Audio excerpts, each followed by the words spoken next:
अस्सलामु अलैकुम वरहमतुल्लाहि वबरकातुहू।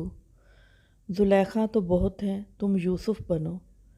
एक लड़का अपनी कहानी बयान करते हुए कहता है, एक दिन मेरे वालिद मुझसे कहने लगे, बेटा कभी किसी की इज्जत से ना खेलना, कहीं ऐसा ना हो किसी की बेटी तुम्हारे एहसासात के लिए रफ कापी हो जाए। मेरे वालिद ये नसीहत मुझे अक्सर करते रहते। एक दिन मैंने इनकी नसीहत का तंज़िया अंदाज में जवाब देते हुए कहा, इन बातों का दौर गुज़र गया है बाबा। आजकल की लड़कियां तो खुद चल कर आती हैं, वो तो खुद चाहती हैं, सिर्फ लड़के तो कसूरवार नहीं।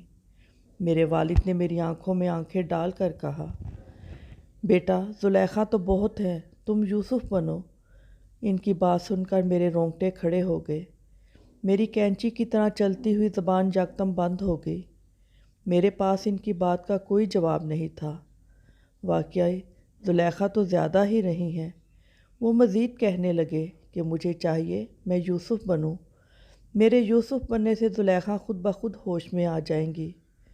मौजूदा दौर में माशरे में जो सूरत हाल बन चुकी हैं, ज़ुलेखा को होश दिलाने के लिए मर्दों को हज़रत यूसुफ का किरदार अदा करना होगा।